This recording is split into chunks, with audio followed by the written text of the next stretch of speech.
Okay, we're back. So, let's get back to the validation. And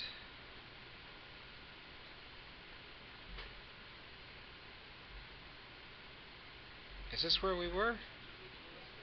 That's where we were. So, someone said something about a thesis involving low power energy harvesting from multiple sources. How do I do validation? Well, what is it you plan to produce? And the answer is energy, right? You want to make electricity. So presumably you can measure that energy. You can produce power. And so that's what we will measure. And that hopefully is something that will tell us something about how your prototype performs. Also, maybe there's going to be some reason why it doesn't always work. Like, for example, if the vibration system doesn't work very well because it's not in a helicopter, you can say, aha, we're in a low vibration environment, and that's why. So that's kind of part of the, I will call it qualitative validation. You'll be able to tell us why it doesn't work. You'll be able to tell us what you've been able to create. Maybe you'll have a good model for how solar cells work. Maybe you could say, geez, this solar cell outputs a maximum of 5 volts, but you know what? I can't get anything more than 3 volts, right? Maybe you'll tell us why that happens. And maybe it's because it's not right up against the light, or maybe it's the wrong kind of light. Maybe it's not outdoor light, it's only fluorescent light. Then there's going to be this thing about control. What are you supposed to do with that power? If you have extra power, will you put it somewhere? Will you store it? And how will you take the power and provide sufficient energy for storage? For example, let's assume you don't want to use a battery. Yeah, okay, use a supercapacitor. Maybe it's a 5-volt supercapacitor, but you've got an antenna for doing power from RF. What kind of power, what kind of voltage will I get from an antenna? It's a 5-volt supercapacitor. The antenna is not producing 5 volts. What kind of voltage does an antenna produce?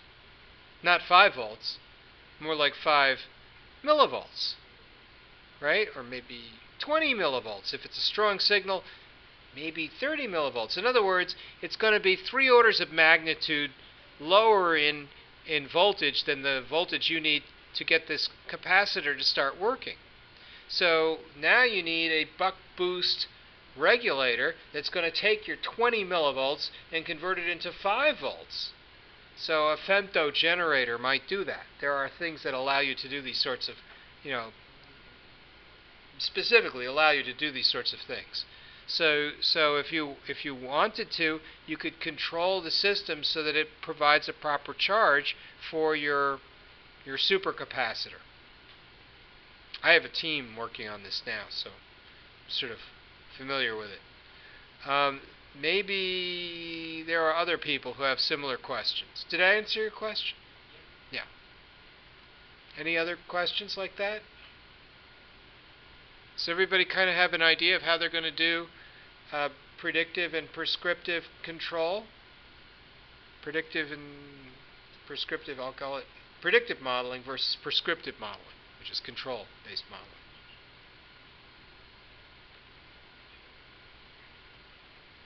No questions? I'll just move on. So, yeah, go ahead. Do we have to come up with a theory now how we would?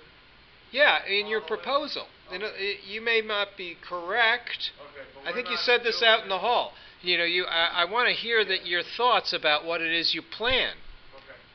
So I want you to propose an experiment, design the experiment, have a test, maybe even test the test, so that you can go through the process of at least having a proper research proposal. So at some level, it may involve building something. It may involve simply modeling something. You could say, I'm going to model how fires spread in a building, right? That's a fluid flow model. Well, you could probably model it and even visualize it, but you could also try and construct a little building and set it on fire and see how the room fires work. That's what people do. And so, in a sense, that helps to validate the model. So I just wanted to clarify, what we're doing now is we're creating the idea of how we would model it, but we're not actually doing the model now. You're not doing the modeling. You're writing down what it is you will do once you're involved with the thesis. So your proposal will include some sort of validation. So there's got to be a section by this time next week called validation. And in the validation section, you'll talk about the kind of validation that you will do. Predictive, prescriptive, maybe some empirical data will be gathered. Perhaps you will validate your model's performance against the real world when you gather that empirical data. It'll involve some input and some output. So I need that validation section, and I need you to think about what it is you're going to do with validation. And one of the things I like about qualitative validation is it improves our insight into the problem. It lets us think about the problem more deeply. Maybe it'll improve our model. And people here who have done modeling, I don't mean building a replica of a little car. Right? It's not a model car. It's a model of the real world. It's simulation. By modeling, I mean simulation. Who here has done simulation before?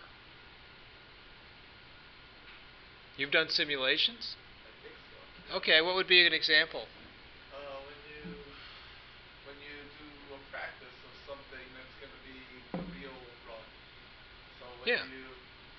but I can't think exactly like that. Lots of things I've done simulations for. Yeah, so I suppose I want to simulate the flipping of a coin. Right? And sometimes a coin is head, and sometimes it's tails. Right? So how do I model it? Well, I get a random number generator off the computer. I generate numbers that are between 0 and 1. If it's below a half, then it's a head. If it's above a half, it's a tail. And so then I can keep flipping and generate millions and millions of these things. My hypothesis is, for a fair coin and for a correct random number generator, I should be able to have 50% head and 50% tails. I validate my hypothesis by actually measuring the number of heads and the number of tails. Right? So that's a form of validation. And then what happens when the number of tails is much greater than the number of heads? Something I can make a qualitative assessment of my model and say, gee, this isn't working out for me. Either this is not a fair coin that I've modeled, or my random number generator is defective. Right? Maybe there's something wrong with my implementation. So I can get a little insight into my random number generator and my simulation. So here's a little model, and in some sense it kind of looks a little bit like a problem statement. I want to maximize the difference between two functions, f and g. So I'm going to say such that x minus the change in y is less than 0, the change in y minus z is less than 0, and a times y is less than b, and x, y, and z are all greater than 0. So I'm this maximization question, right? How do I maximize the difference between these two things? This becomes what I would call a problem in nonlinear optimization. In nonlinear optimization, I have these interesting models that are used to model the system, and I'd like to know if the models are correct. Presumably, X is some sort of output, Z is some sort of input. I'm going to use these sorts of things in order to be able to see if I can do proper tracking. So if f of x minus g of z are minimized or maximized, I can try and correct for error. Right? Maybe I'm trying to do some kind of error correction.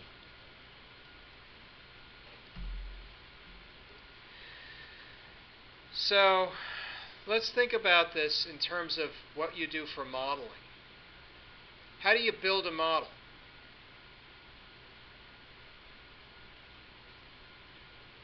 People here who have never modeled before may not know how to answer that question.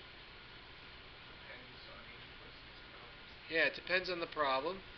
I like to say there are two kinds of modeling: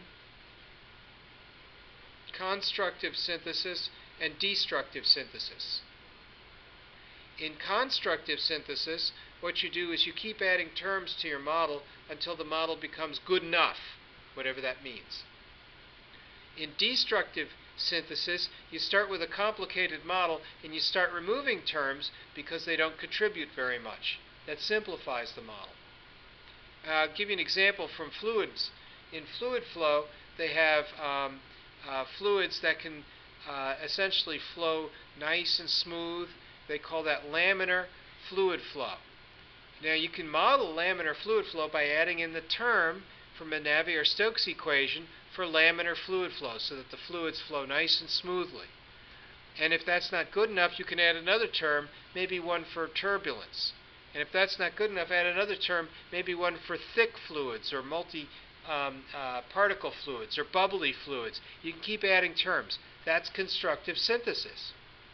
In destructive synthesis, you start off with the full Navier-Stokes equation and you start removing terms. So if you're trying to model a room fire and you figure, oh, I can model it pretty well, but it's very slow, I remove this term, the model's still good enough. Maybe the term I removed doesn't really contribute very much. You can even prove how much it contributes by computing the term. So then you say, aha, it's a negligible term, you get rid of it. And so maybe there isn't a lot of turbulence in the room fire. Get rid of the turbulence term, now your system has become much easier to model.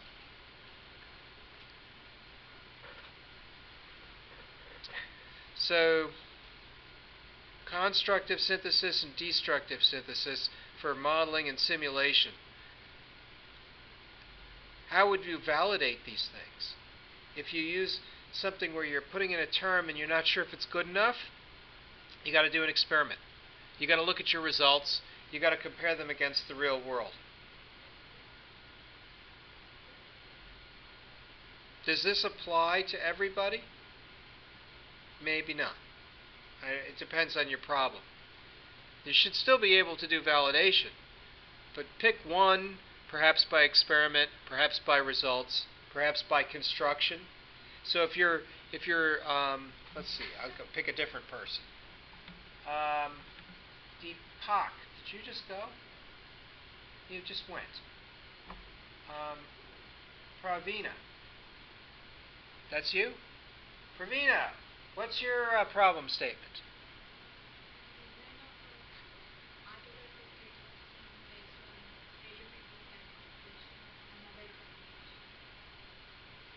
You're going to have to speak up.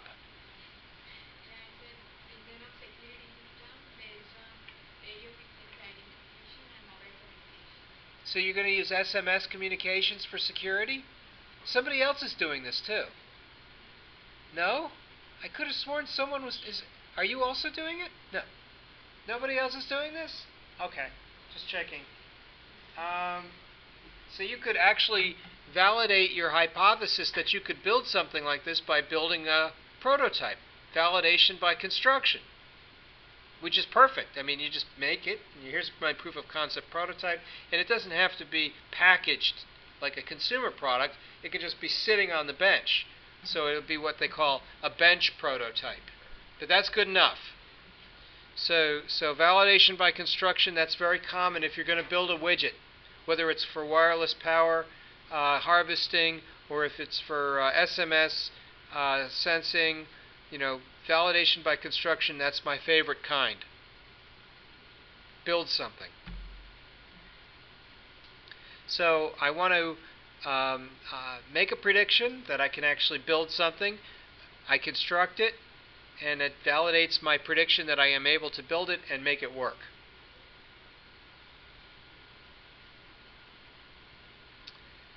If I'm doing predictions based on simulation and I've got basic input and output relationships, I can use the data from the real world and see if my model gives me good enough predictions.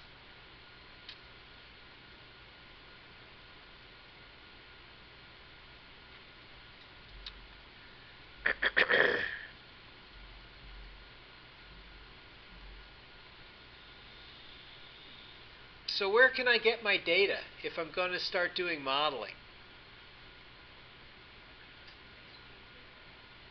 I've got a good one. Here, how about this? How about we go into Apple. There, I know what to do. AA.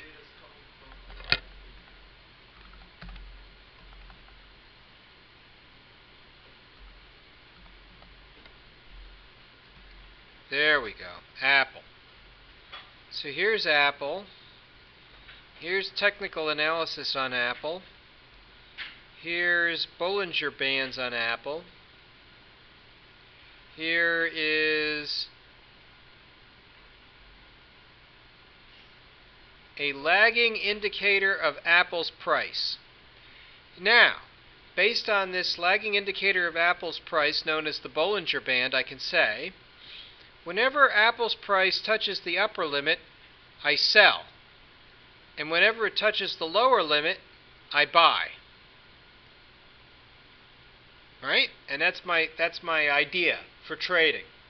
So now, how would I be able to test that hypothesis retroactively with input data to see if I would make any money using this technique? Right? So what I do is I go and look for historical data, which is here.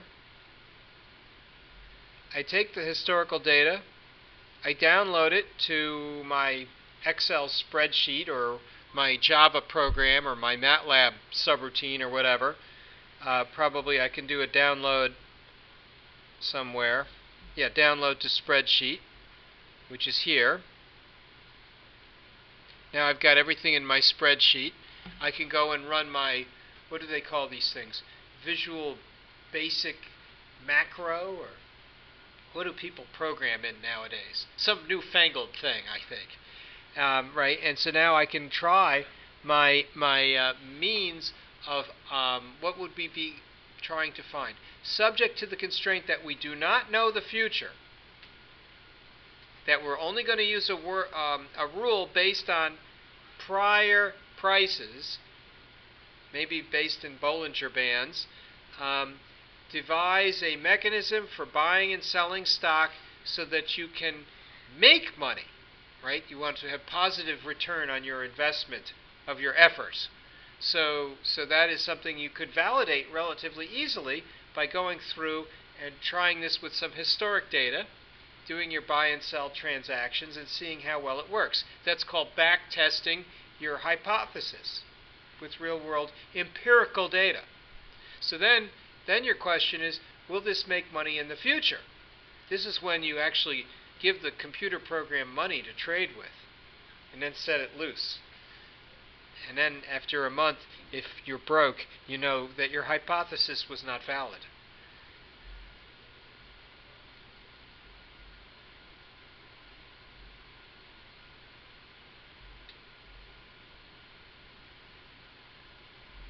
People actually do this, by the way. There may be times when the model doesn't apply.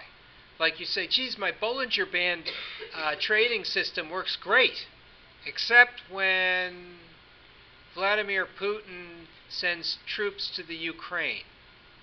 Then it doesn't work so good. And it doesn't predict the outbreak of war very well. You could say, my Bollinger Band prediction system works great, except when terrorists fly airplanes into buildings. And it doesn't predict very well. There are certain things that will happen in life that my little technical analysis program can't know, right? And so one might say, gee, there are exceptions where the model just doesn't apply. So the question then becomes, how do I know if the model is good? You could say, well, it didn't work because airplanes flying into buildings, who can predict that? I'll live with that. That's okay. If something weird happens, like the outbreak of war, but it otherwise works great, then I'm going to say it's validated. So then you say, but wait, why would you discount these important events? You say, because I can't predict them. My prediction's good enough. So I say validation is subjective, right? You've made a decision that airplanes flying into buildings, no one can predict that. Therefore, it's okay. My system's good enough. And so I say I have to select what the tests are in order to validate my system. I select the tests very subjectively. I'm not going to include the tests that involve people flying buildings into airplanes. That's not flying airplanes into buildings. That's not a good test. So I have to determine what's good enough. If my test isn't designed, if my trading system is not designed for the outbreak of war, then maybe it's okay that I don't consider war as an important criteria. So when I think about constructing some mechanism for the test and doing construction of the model, I think about these things in a very crafty way, right? I have to be somewhat clever. I have to be thoughtful about how I construct my models, thoughtful about how I construct my tests, and I have to show that thought in my thesis proposal. And so that's one of those things that I'd like you guys to think about. And the two kinds of synthesis, constructive and destructive, they'll play a role in when you do your modeling and simulation. And when you do your validation, if you do validation by construction, that's a way to go. It means you're building something. As engineers, we love to build stuff. And so that's perfectly fine. And there'll be limits to what it is you can do with your models, limits to what you can do with your validation. You can say, my models are valid except when there's war. My models are going to be valid, from certain test cases when there's just normal trading.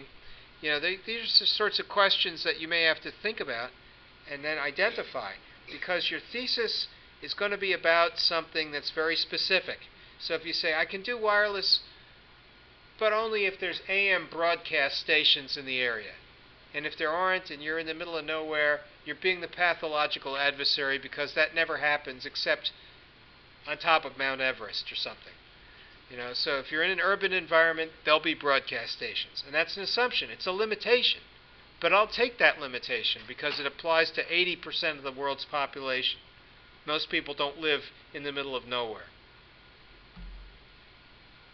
So somebody said, I want power, and I'm going to get the power from the radio.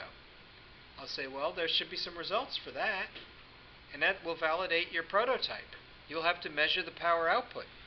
And if you're expecting 20 millivolts and you only get 2, well, things haven't been validated very well. And it may be because you've got a bad antenna or a bad transmission line between the antenna and power harvesting system.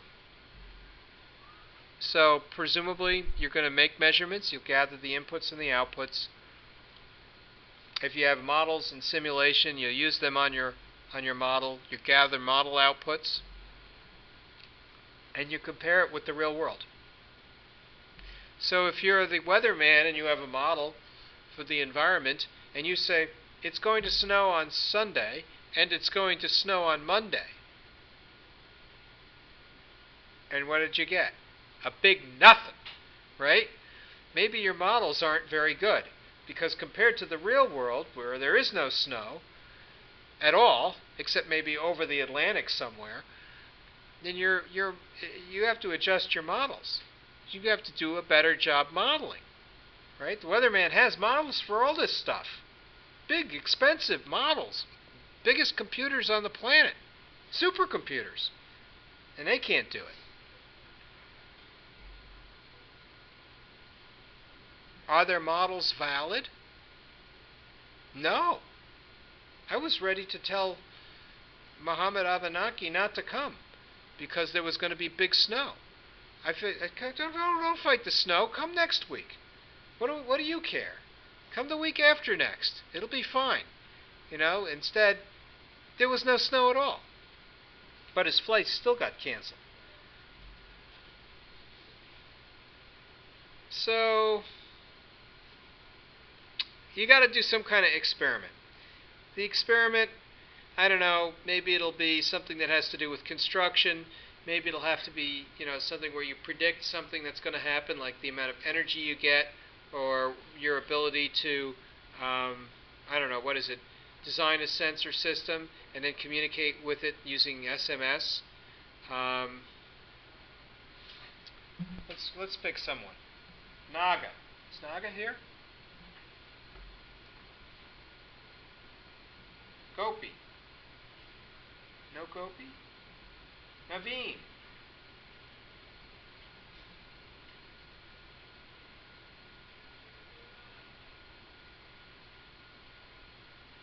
Shadhayana. Is that you? Did I say it right? No? Say it for me. Shadhayana? Shadhayana?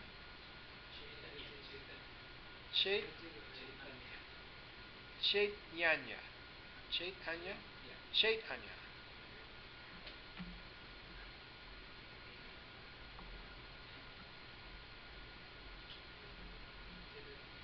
Tell me again what your thesis is.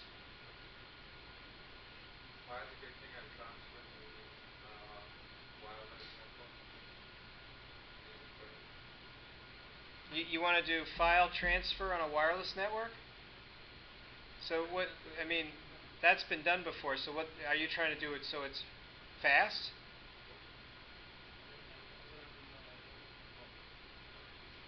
Fire detection in trains. Fire. Okay, fire detection. Right. So you can actually build something.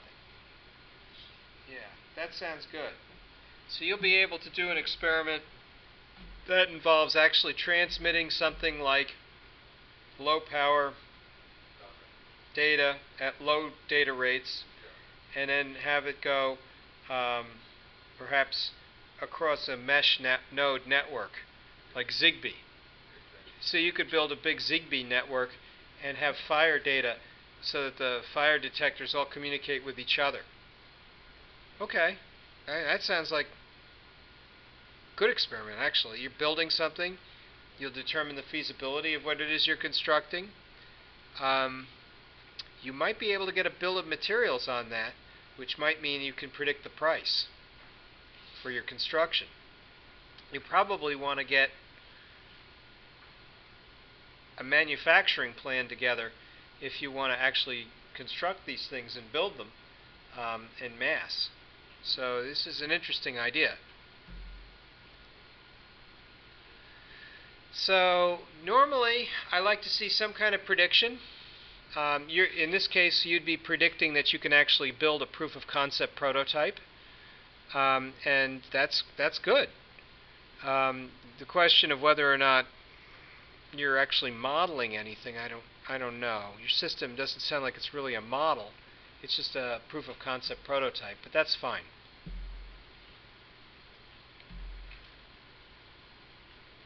Let's do another person. Anoop. Anoop, what is your thesis?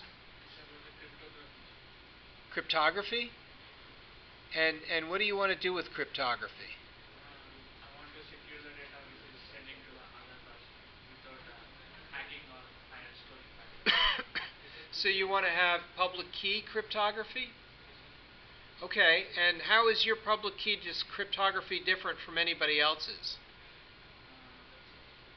Basically, it is of the user free set. It will be the sole user free to maintain that transferring the file, encryption and decryption of the file. There'll only be one user for this cryptographic system? No, sir. The, I'm the user which is on encryption and sending to the other persons. So tell me again what makes your system special. Yes, I'm searching about it. You're not sure yet? Yeah. Oh, I see. Is it supposed to be especially hard to crack? Yes, sir. Harder to crack than anybody else's? Yes. Okay.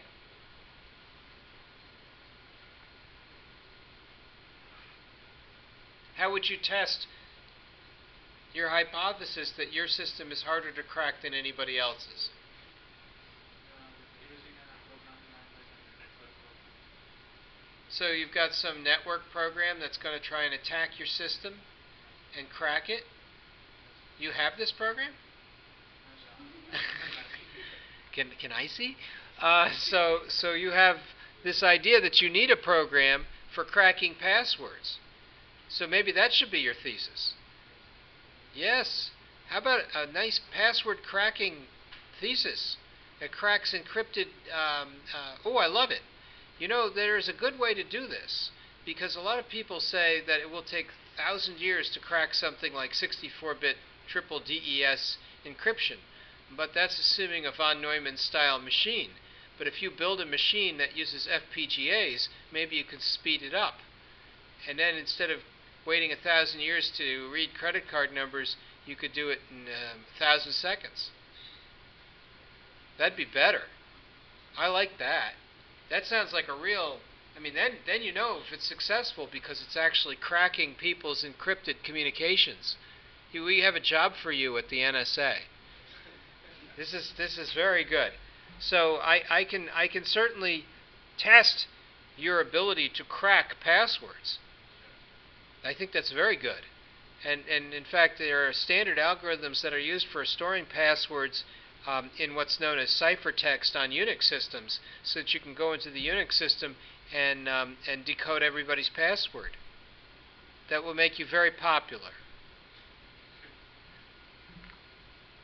I like that. There are so many different ways to do encryption, but to really test whether the encryption works or not, you certainly need a way to crack the encryption. So I say it's better to devise mechanisms for decrypting. That way you know if they work.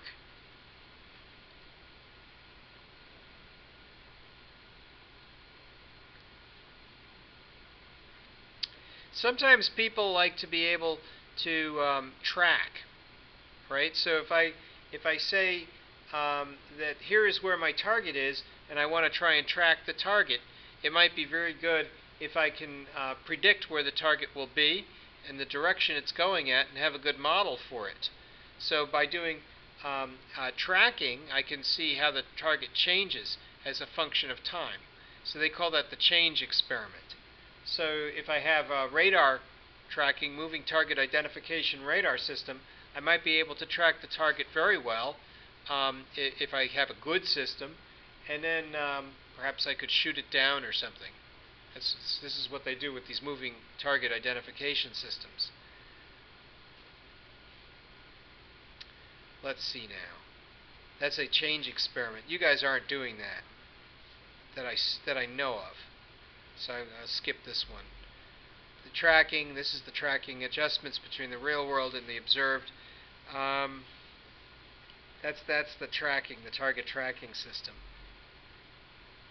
So, end of the day, I'd like to see you guys do a validation section. Let's see if we can write that up as a homework assignment.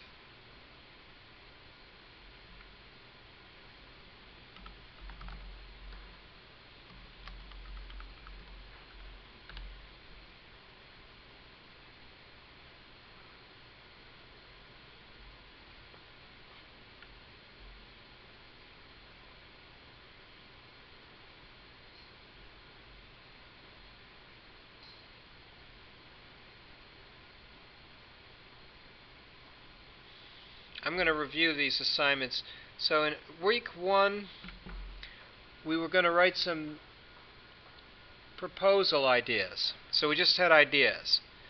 In week 2, we ordered some papers, but we wanted a proper problem statement. This problem statement, I've noticed a lot of people are not clear about what the problem statement is.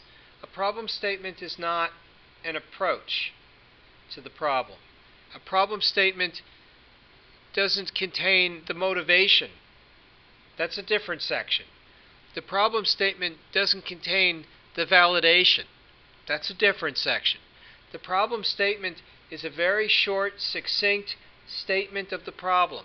It's not a thing that takes you half an hour to explain, and it's something that you can explain to the layperson, a person who's not skilled in the field. So at the end of the day, a problem statement can be a very short thing, a very concise thing. And a problem statement has to be doable. You have to be able to finish it in 15 weeks. If you can't do that, you're going to be spending too much time gathering your data and building your prototype. So it has to be a doable, contained problem. And you have to have some sort of approach to solving the problem. You have to be motivated to solving the problem. But now I think what we're going to do is reiterate the problem statement and also add to it validation. So let's do that. By the way, I don't want to see quotes in the problem statement, and I don't want to see definitions in the problem statement. Somebody actually defined what a robot is in their problem statement. What are you doing this for? That's not what a problem statement is for. When besides, we know what a robot is.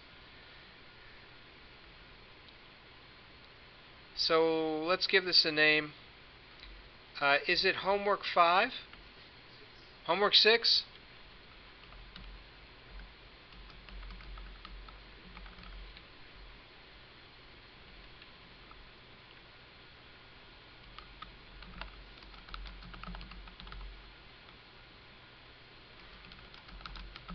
So state the problem in the following format, i.e., make sure you have a doable, short, contained engineering problem statement. Right? So we're going to restate the problem. And I've been trying to get you guys to work on this for a long time. And now write how you will validate the problem. Title the section, call it validation.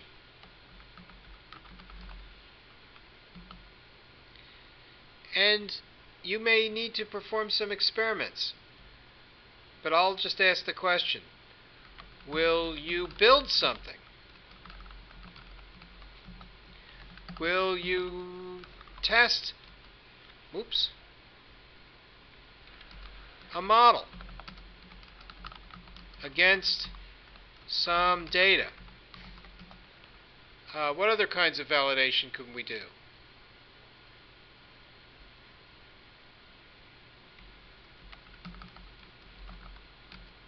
Will you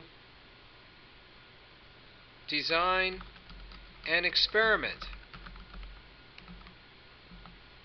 I need to see that you have thought about validation. That's so important. It's a thing that you're going to end up doing as part of your thesis.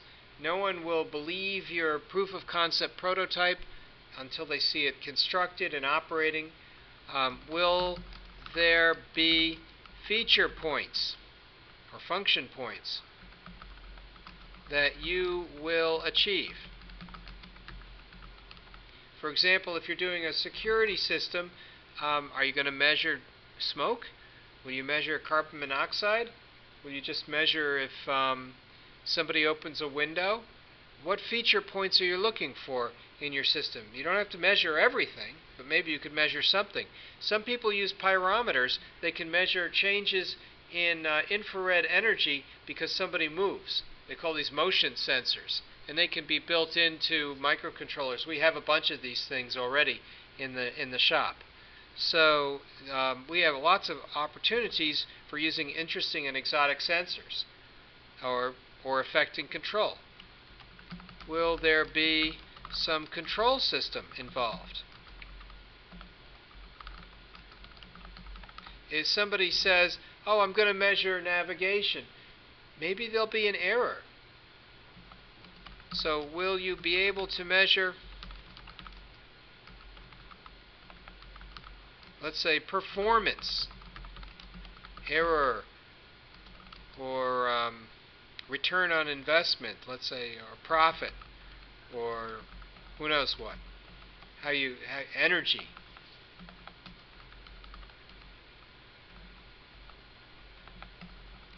Something. Measure some performance metric. So at some level, everybody has had an opportunity now to sort of think about how validation has a role in their thesis. And that is one of the things that you all need to think about. You have to be able to tell us that your thing works, whatever it is, and why. Prove it.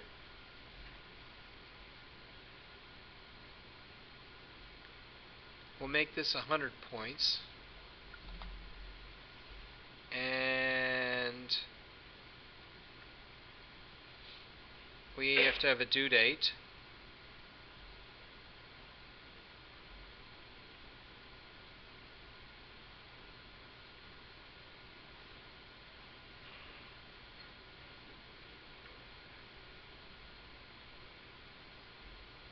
What else? No questions? Yes, you have a doubt? Go ahead.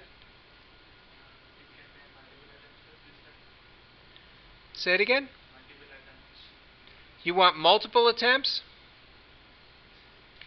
Well, it overwhelms the grader to have multiple attempts. So why not just make it one attempt and then just give it your best shot? I think that's better. What I've noticed is some people make many attempts and one attempt is no better than the other. And then all of a sudden I think that everyone thinks the attempts should get better, but if in fact the attempts haven't improved, my tendency is to start to take the grade and make it go down. You know, someone says, oh, this time you gave me a 70. I said, well, next time you do this, you're getting a 60. Submit again? Go ahead. See what happens.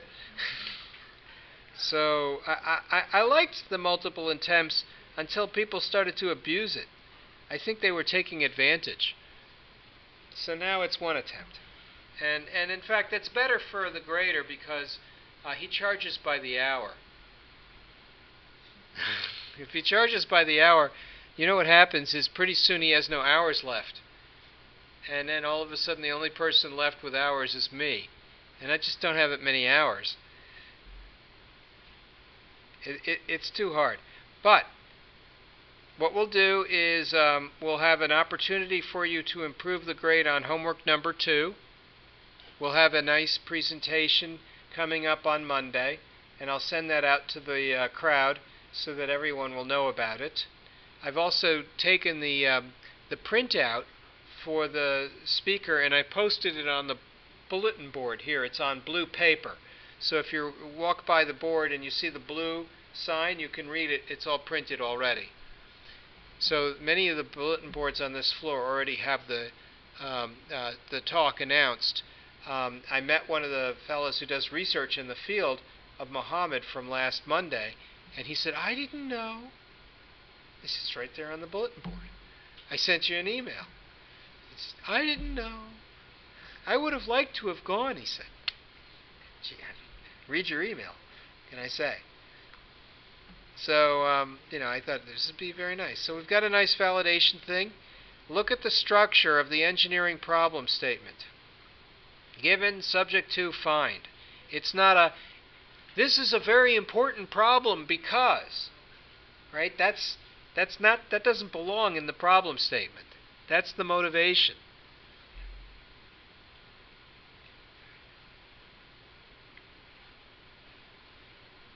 I don't know if anybody got any pushback from me because I didn't like their problem statement, but I saw that a lot. And by now, your problem statement should be correct, or else you're going to feel it in your grade.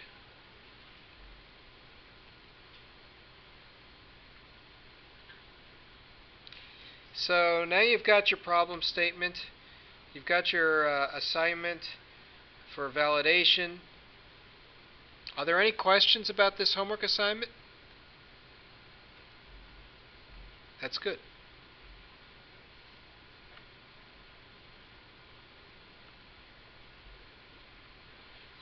How am I doing on time?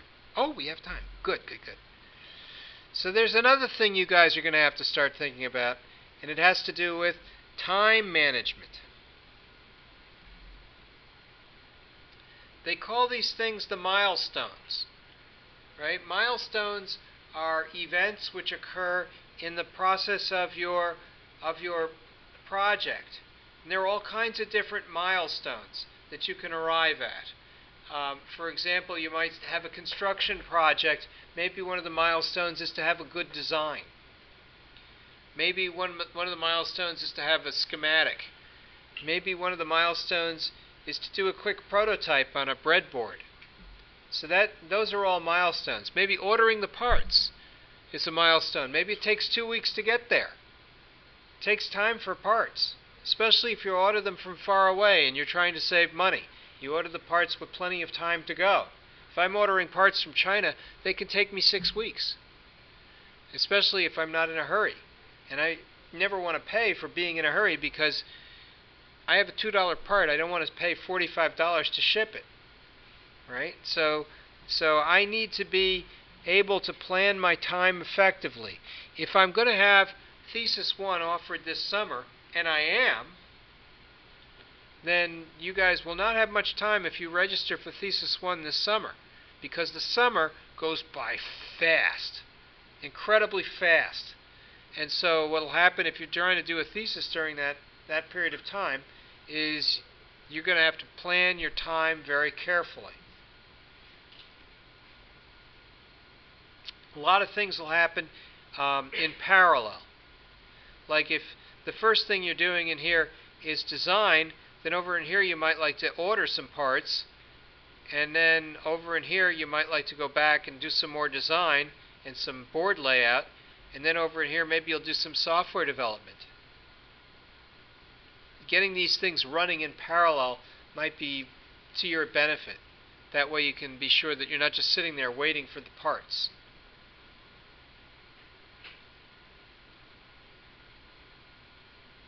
How do you make these diagrams?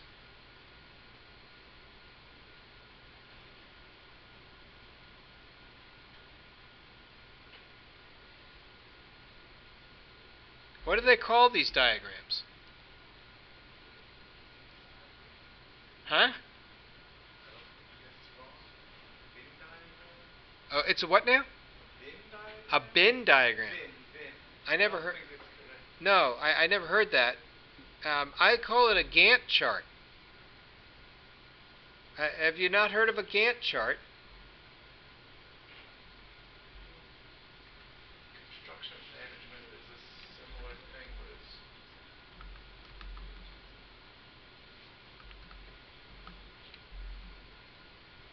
There should be like a wiki that defines it. Oh, here it is. Gantt chart. Started by Henry Gantt in 1910. Shows you the different activities and how long they take to accomplish.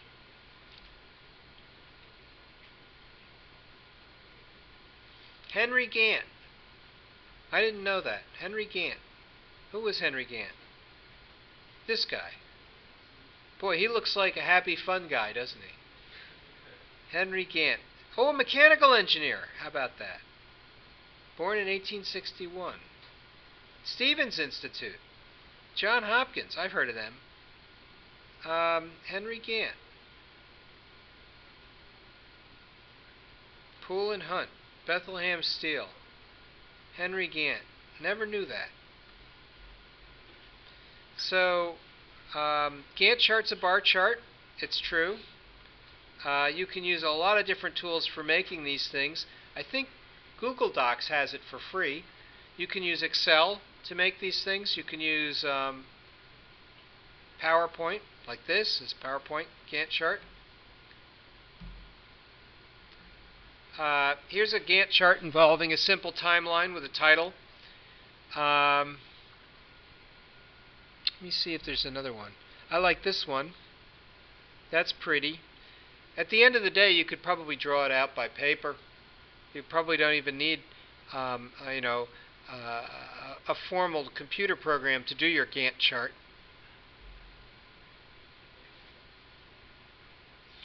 I think Google Docs has something for Gantt charts, doesn't it? Google Docs Gesundheit Gantt chart.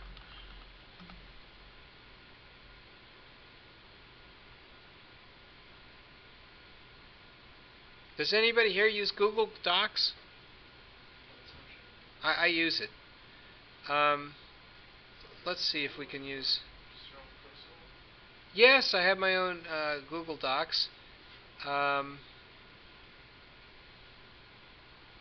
This one is not English.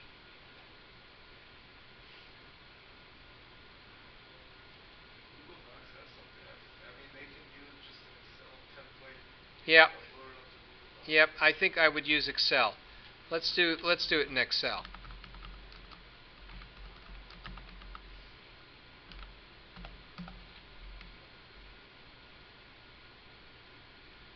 How does this one work? Oh, I'm not going to create an account. That's not good. Maybe just images and then you get a picture of a bunch of them. Oh, actually, here's some nice images.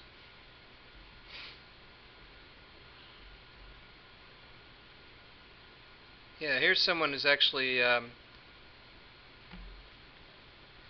they've taken the linear encoding of the Gantt chart and then they give you a visual correspondence to it, which is kind of what you would take for a Google Doc as well.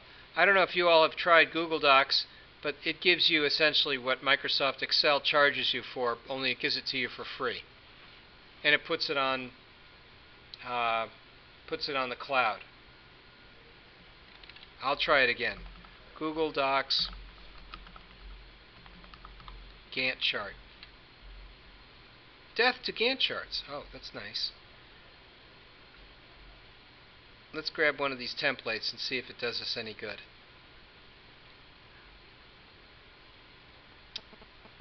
Use template.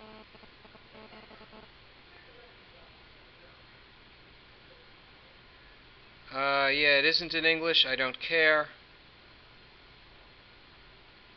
What do we got here? Descriptions, entity, ID tackies. What does that stand for? Anybody know French?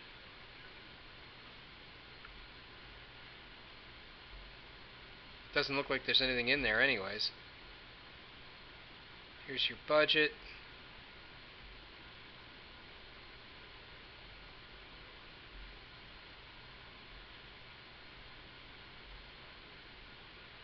Now, how you would make a chart out of this, I don't know.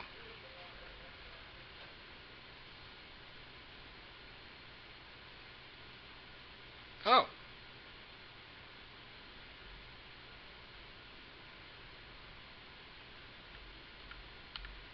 Yeah, I don't know how we did that. Let's try that again. It seems like there's something about this Google chart I really don't know about. So there should be a nice way to do it. Let's see if we can do it by insert. I'm not that good with Google Charts. It should be possible to insert a graph.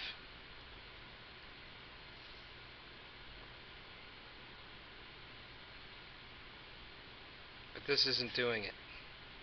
So I screwed up. Sorry. I got to get some nice Gantt charts in here that come from something other than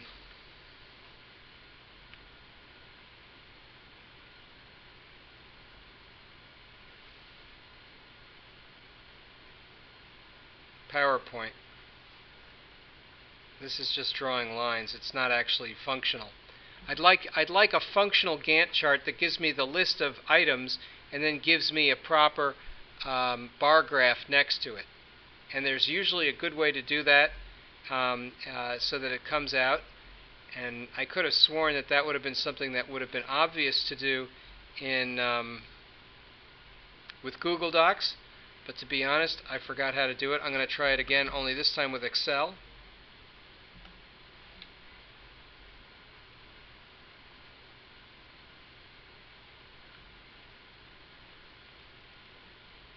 Here it is.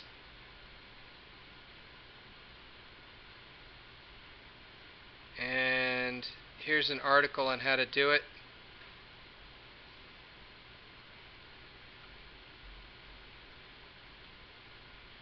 He starts off by saying enter in the sample data, create a stacked bar, select cells A1 through D6, which is from here up into the left to the lower right. Then click bar under the chart type, select stacked bar subtype, click next, next, and then finish. They should have a sample.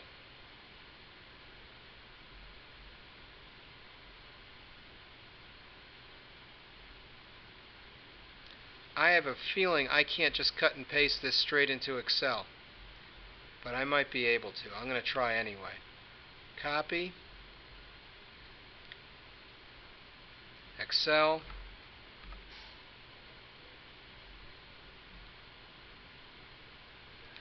paste. That's not too bad, actually. Insert. Now there should be a way to insert a graph. Charts. And now I want the stacked bar chart.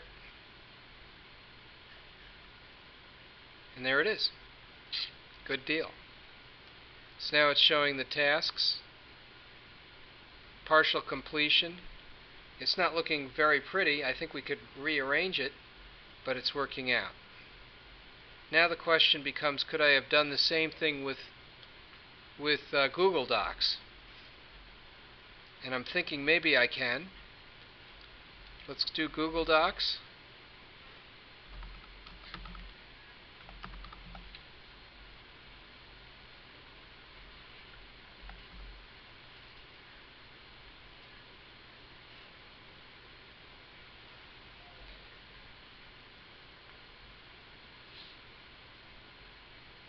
I'd like to make a new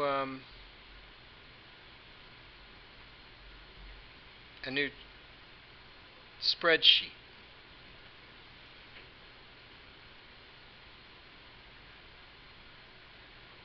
Paste it in. All right. That's not too bad. Now I should be able to insert a chart. Chart. I want a bar chart. So here's a bar chart that's stacked. I'll pick this one, and then we'll insert it. All series on given axis must be of the same data type. So he's not liking that. Funny how Microsoft Excel didn't have a problem, and now he's in my way with this chart, and I have trouble getting rid of it. Delete chart. There we go. So he's saying it must be of the same type. Task 1, start, complete remaining. Let's try this. Insert chart. He may give me a hard time again. Chart, bar.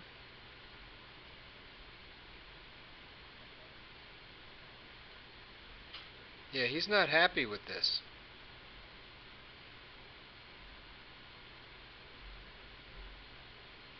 For whatever reason.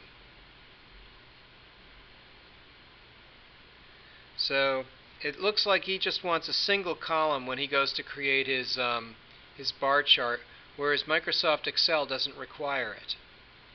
So I guess Google Docs works in a fundamentally different way than Microsoft Excel when you highlight areas and try to insert a chart. Which is too bad, because I would have liked to have used the open source Google Docs to make a Gantt chart. I think that would have been fun. But he's not letting me do it, so that's I'll call it a fundamental limitation, perhaps, of Google Docs. Right? Because look at this. This looks fine. There's really nothing wrong with it. I could probably go in here and you see where it says 2001? I'll bet you I could go and edit this and change the value, and it would show up properly.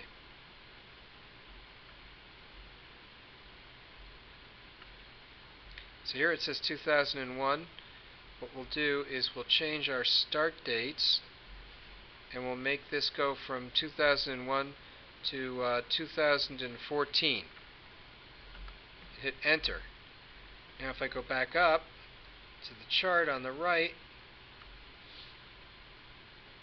sure enough, it's live. It changed. So Microsoft Excel had no trouble doing a Gantt chart from individual data. Google Docs, not so much. I don't know why. Maybe you guys can figure out why Google Docs doesn't do the same thing Microsoft Excel does for this. But people here have Microsoft Office, don't they? Pretty much? Yes? No? Everybody has Microsoft Office. So we don't really need Google Docs. I like using Google Docs because it's in the cloud. I put everything in the cloud. But I'm not going to put my Gantt charts in the cloud because I can't.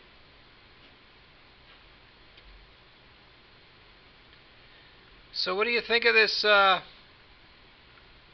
this little Gantt chart here? It's good, right?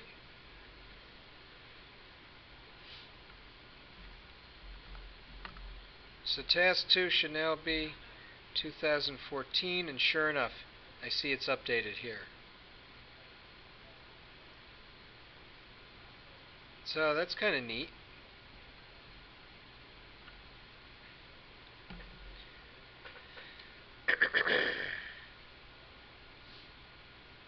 I'm not going to make the Gantt chart part of your thesis yet because you still don't know what your validation section is going to look like, and there's still a whole bunch of subsections within the thesis that we need to work on.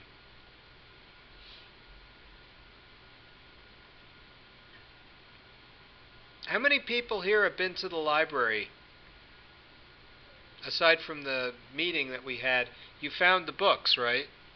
You saw the thesis, the articles, you found the reference librarian. They're there to help you. It's very important for me to be able to send you guys to the library and get help. Has anybody sought help from Jackie? No? She's the woman who gave us the presentation here. You remember her?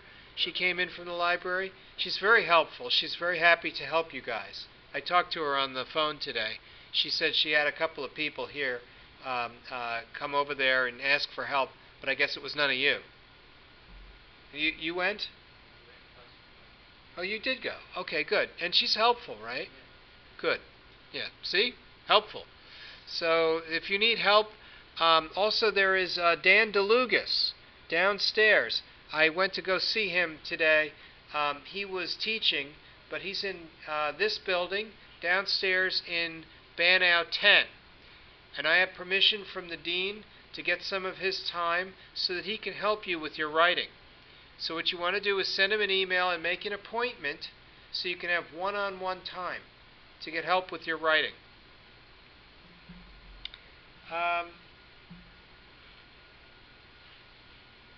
Is Jaya here? Jaya is missing. Mike, you've been very vocal. Naveen, missing. Maru, I beg your pardon? Are you Madhu? You're not Madhu. Missy? It's Divya, isn't it? No. Priya. Did I call on you already? Because you're not on my list.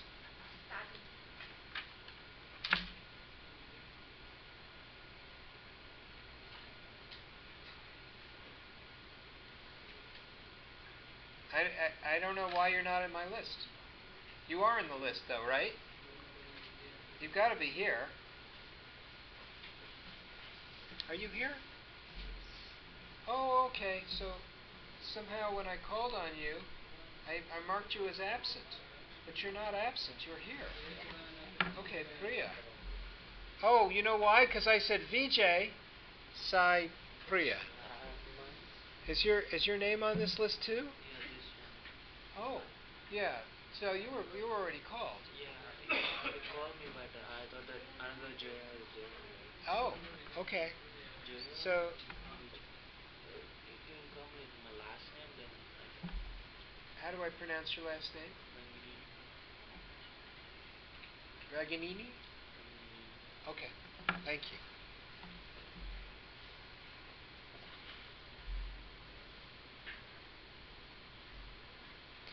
So I'm pretty pleased with the way this came out. I think it looks nice in Excel. At some point when we start to do our milestones, you guys may find that you are able to use Google Docs, but if you can use Excel and get a good result from it, that's fine with me. I think that's about all I have time for today, although I did want to open the floor for questions, if you have any. Has everybody been able to get their resources from the library okay?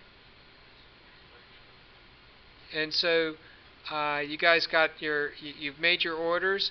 Have you gotten all the papers that you ordered? How many people have ordered less than 10 papers? How many people have ordered less than 25 papers? I ordered around 25, but I haven't gotten back more than 20. Okay. How about yourself? How many have you ordered? 20. Okay. You know that if you're doing something that's been done before that involves, wireless electricity or something like this, I think there should be a lot of papers. Mike, tell me again what your thesis is? Dealing with regenerative energy, mainly with urban transportation vehicles. So That sounds like there's a lot of stuff. Sometimes I think when you pick a thesis where a lot has been written, it's harder. Well, I have to read through them and find. I'm looking for specific data dealing with like people that have done tests similar to what I would want to do. Okay. Like stop and go type situations and things like that. Yeah, I think people have built real systems based on regenerative power. For mainly like the bike that's outside, like things like that, scooters and stuff, but Yeah. not like a hybrid vehicle. That motorcycle does not use regenerative power. No, it's like a dry cell battery or something. Why? That's why it's always plugged in, right? Yes. If it's unplugged, it'll die or something. It sure will. Those batteries need a constant charge or else they start to degrade with time. But almost any energy storage device does. All right, well, that's all I have time for today. It makes no sense to start another PowerPoint deck with only 5 minutes to go in the class. So what I'll do is I'll say drive safe, stay warm. If you have any questions about the homework, please do send me an email, and I can try and help. And have a good evening. Good night.